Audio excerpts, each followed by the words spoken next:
All right, so we're going to talk about throwing tools right now. And so I just made these two. Let me show you how I did it. I'm not going to go into it. I'm just going to show you what I used. Fucking hatchet. This, you get down to some manageable sized pieces of wood, but this right here, I don't know if you can see that good. You can get this on like Timu or whatever. It's a wood rasp that fits on a grinder. Finds out that you know it fits on a regular grinder, 4.5 inch grinder. And so it's one of this also. You can cut metal, ceramic, anything with this. You need a grinder. I'm gonna make the tools. Grinder with wood rasp and some metal cutters. Okay, or something. But okay, so these started off as square pieces of wood.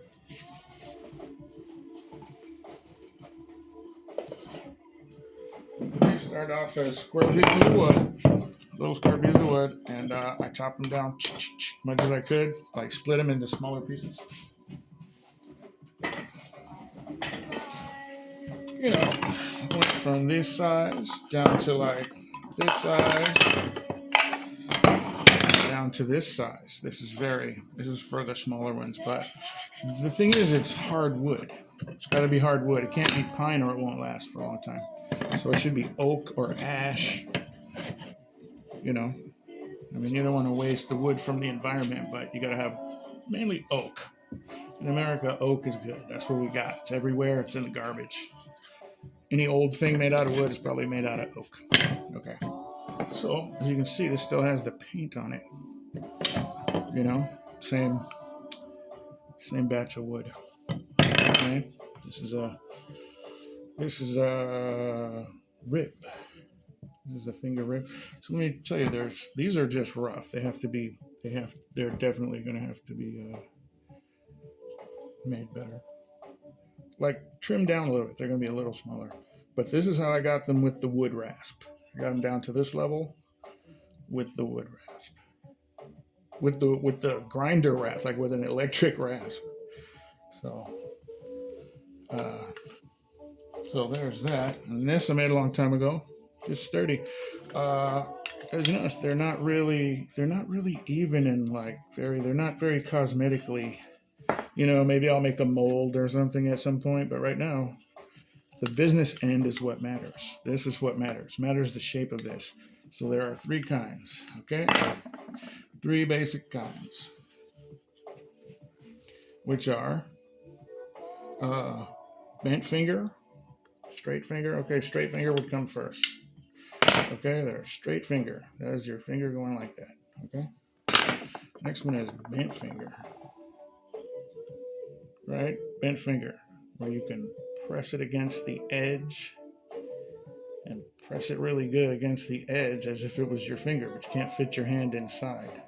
Like something over here, I can't fit my hand in there. I made this with a stick. So you're pressing this against the inside of the pot with your hand like this. Imagine this is inside the pot. And you're pressing on the outside. Yeah, you're pressing on the outside like this, and that's how you do it. Boom. I have no. I'm trying to look in reverse. Okay, so anyway, so there's that, and then there's rib on a stick, and this is this thing here. You see your hand like this? That's what this is. You know, it looks better with a big one. So you can see what it is. It's like you use this, and you use that, and then so this is what that is.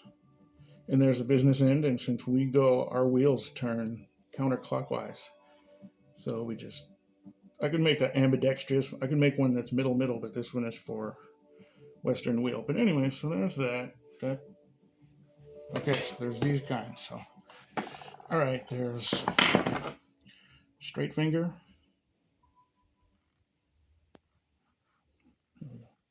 straight finger,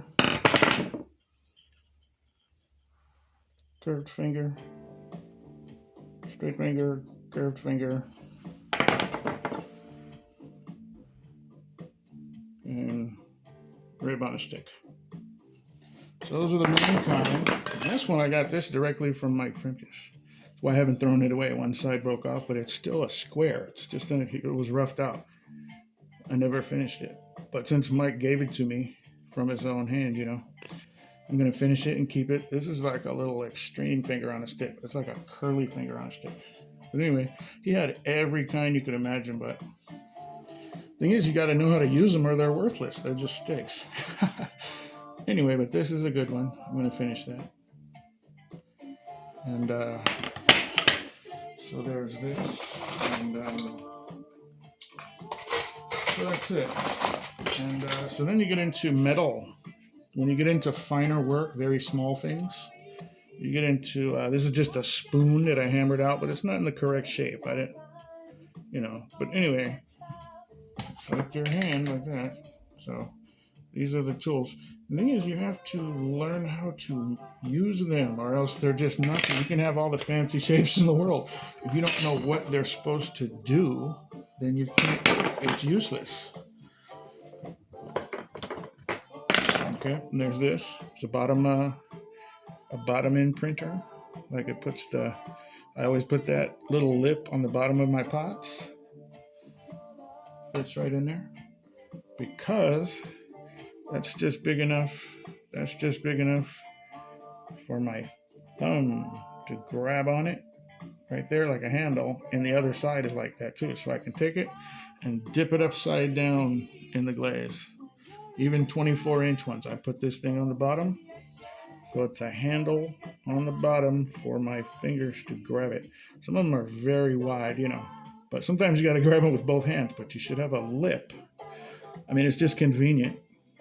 If you're making them by hand, you should put a lip on the bottom thing. So that's one of the tools you got to have. Large pots. Use large can lids. I use can lids for the inside.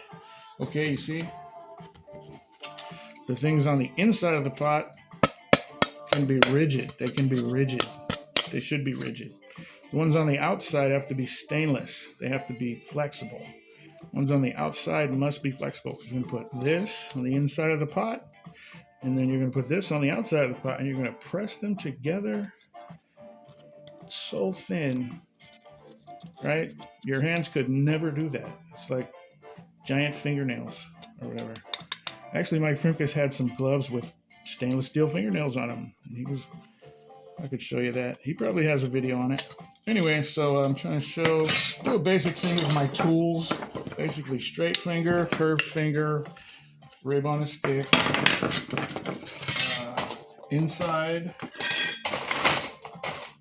right? Inside not flexible, outside flexible. So stainless steel outside. You can use anything on the inside, but it should be metal because you can't get wood that thin, right? People used to use wood, but they just use hardwood on the inside and flexible wood on the outside. But in the modern day, we want stainless steel on the outside, springy. Doesn't have to be stainless, but it has to be spring. It has to be springy. It has to be flexible. Inside can be rigid. Any rigid piece of metal. I just use can lids. They're free. And they come pretty big. Okay, so I'm about to quit with all that, and and when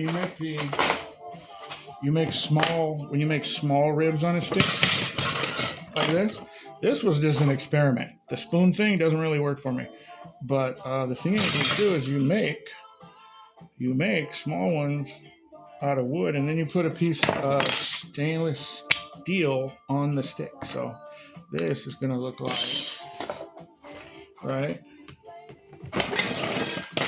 So this is too big to put metal on it. When it's big, you can make it out of wood. But when it gets down to fine work, when it gets very small, then, you know. So basically, the small ones, you just take a round piece of stainless steel and you put it on the end of a stick. So it's just like, let's say, just pretend this is way smaller. Because that's it. So you just put a round piece on the end of a stick. Once again, that is the secret thing, but if you don't know how to use it, it means nothing. So stay tuned for the past, present, and future of pottery. Anyway, so yeah, I'm trying I'm going to go ahead and explain myself a little bit. For Mike Frimkus, this is the Mike Frimkus School of Pottery.